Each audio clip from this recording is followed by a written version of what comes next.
everyone, this is Noemi, I hope you are going well. Today I'm gonna answer your question about the Australian biodiversity. Are there snakes in Australia? Giant spider?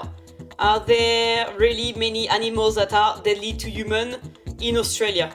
Yes, there is a lot of snakes, spider and other deadly animals in Australia. You will find a dangerous animal either on farmland, in a bush, or even like in a city. Obviously, the species you will find will be different depending on where you are, but yes, there is a lot of dangerous species everywhere.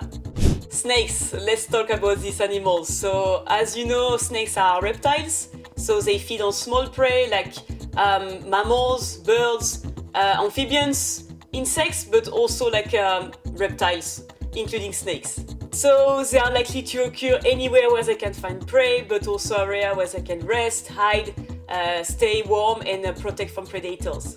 In farmland or in a bush on a cold day, you will most likely find snakes under a pile of rocks, woods or any other type of material under which they can hide, stay warm. But on a warm day, and if you are very lucky, you will be able to see snakes warming up on the path, on a rock or in the grass. You may also be able to see some snakes in the city in Australia. By creating city, humans also created like ideal habitat for other animals, such as rats, mouse, possums, all the prey that snakes love. Tiger snakes, brown snakes, for them like the city is like a big pantry. But this should not discourage you from coming to Australia, because snakes don't care about humans. If you don't annoy them, if you don't try to touch them or coming too close, they will absolutely not try to bite you. It's not worth the energy for them, because you are not a prey, you are not a predator, so they have absolutely no reason to attack you. They will much prefer to just stay still, ignore you, or just going away from you. But that's it. There are a lot of spiders in Australia, this is true. Including some relatively dangerous ones like the redback spider and the white-tailed spider. But like snakes, spiders absolutely don't care about humans. They will not bite you, they will not attack you if you leave them alone. They are very small compared to you, and they just see you as a big element, a big thing in their habitat, that's it. One of the biggest spiders you will likely see when traveling in Australia is the huntsman spider. And to be really honest with you, they terrify me too, but this is very like an irrational fear. Because like other spiders, huntsman spiders don't care about humans. Huntsman spiders are very large, long-legged spiders, roughly approximately 20 centimeters across the legs. And one of their particularities is that they are very good jumpers. So if you come too close, if you annoy them with your broom for example, they will try to jump on you. But despite their size and their strong personality, huntsman spiders are not dangerous to humans.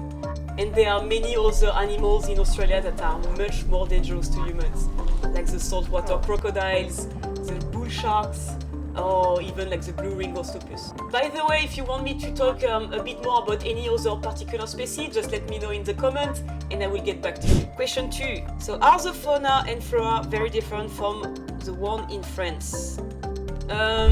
Yes, and this is not surprising for many reasons. Australia is a relatively new country and is far away from everything. Approximately 2/3 of the population live in capital cities like Sydney, Melbourne, and only 1/3 live in the rest of Australia. So that means that there are very large areas of untouched or almost untouched vegetation that are home to a lot of very unique species. There are more than 600,000 native species in Australia, and most of them cannot be found in the wild anywhere else in the world. So yes, there is like a similar habitat structure, like woodland, forest, grassland, but with very different species. Imagine a forest with eucalyptus trees, woodland with cockatoos, grassland with earless dragon, dunes with tea trees. This is how different Australia is from France. But if you look closer, you might recognize a few species. Red fox, dandelion, common blackbird, or even our dear domestic dove. These are all introduced species to Australia. What is more endangered, the flora or the fauna?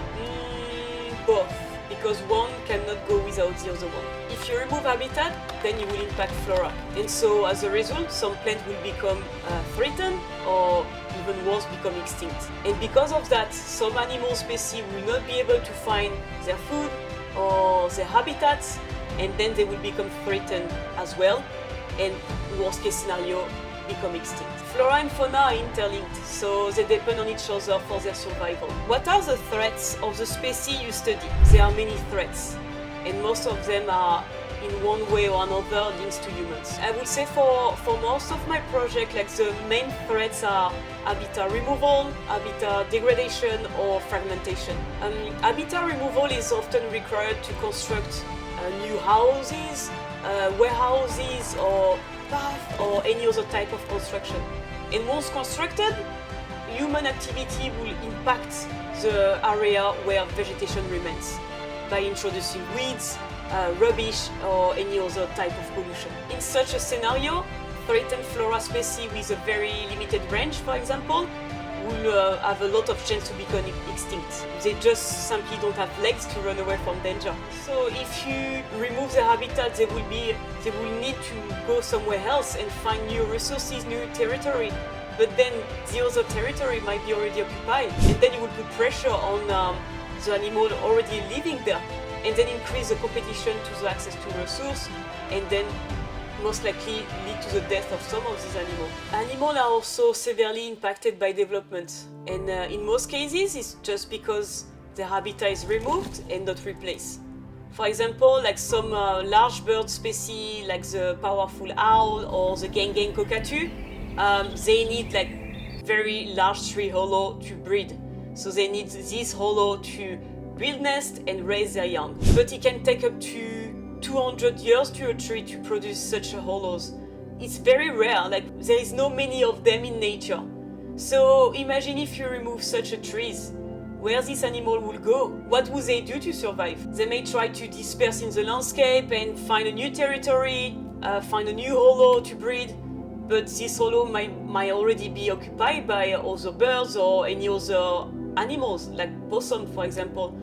And then you will put pressure on this animal residing in this area, increase the competition to the access of resource, and then lead to the death of some animals for sure. So this is what happened for animals who are lucky enough to be highly mobile and able to run away from danger.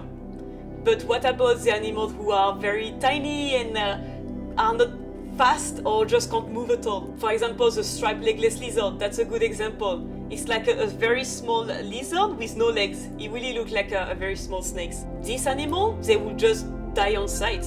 They have absolutely no chance. They can't run away from machines. Or in a better case, they would just become isolated from the other animals and not able to find a mate and breed. Just like, start a family. For example, for this species, anything like any gap bigger than a couple of meters only, for them is too scary. They will not cross it, they will not even try, and then they will become isolated. So that's enough. Just 2 meters of gap in vegetation is enough to wipe out an entire population of striped legless lizard. So for example, if you construct like a new path, that's enough to remove a population of striped legless lizard from the map. That's it. This is why it's very important to carefully think about designs before starting construction on the ground. Other common threats to the Australian flora and fauna species include roadkill, introduction of exotic species, pollution, and of course all the natural disasters amplified by the climate change, such as bushfire, floods, or just extreme weather events. Question 5. How many animals or plant species are endangered in Australia? Difficult question. Over the last 2 centuries, Australia has lost more mammals than any other continent in the world. And it's not better for the plants because Australia have now more foreign plant species than native plant species. In fact, Australia have one of the highest rates of species decline in the world. More than 100 Australian species are listed either extinct at all or extinct in the wild under the Australian legislation. So that means for these species, they only occur in captivity, like zoo. But the true number of extinction is most likely much higher than that, just because some species are just poorly studied or poorly known in general. Today there are approximately 2,000 species or ecological communities known to be threatened or at risk of extinction in Australia. And this number is growing quickly, every day. So every single action counts to save the Australian fauna and flora. Question 6. How many koalas are left in the wild in Australia? We believe that there is roughly between 50 and 80,000 koala left in the wild. This number might sound like a big number, but to be really honest with you, koala are not far from extinction in some of the Australian states. We estimate that approximately 60,000 koala were impacted by the bushfire in 2019 and 2020. So koala numbers are decreasing very quickly. So urgent actions is required to save this iconic species from extinction. Have you ever seen a koala in a bushfire? Not me personally, but my colleagues, yes. Have you ever saved a koala? Yes, I did. By removing it from the road, relocating it in a safe spot, but also by counting them, assessing their health, and making sure that their habitat is protected. What are the koala's predators? Koalas are not very lucky because they face threat from the ground and aerial predators. Their main predators include dingo, wild dogs, wedge-tailed eagle, big owl, and also like the goanna, the big monitor lizard. They are usually safe from dingoes and wild dogs in the trees, but on the ground they are a bit slow, and so they are a bit like vulnerable to these predators. But in addition to these predators, koalas also need to face other threats such as roadkill, shooting, deforestation, and just bushfire as well. People shoot koala because like they don't like the noise they do. They find them too loud, so they just want to get rid of them quickly. So that's what some people do, unfortunately. Which animals and plant species do you study and protect? I study all the Australian species. So my main objective is to make sure that all indigenous species is protected. So yeah, but obviously like some species require like more urgent action than others. If they are like threatened, obviously we need to act now. Some species are more common, but this is not a reason why we should not like include them in our project, just because like all species have potential to become threatened in the future and to become extinct. So any action to protect the Australian fauna and flora species is very important, whatever species you are targeting. Thank you very much for your question. If you have any other question, please like pop them in the comment section just below.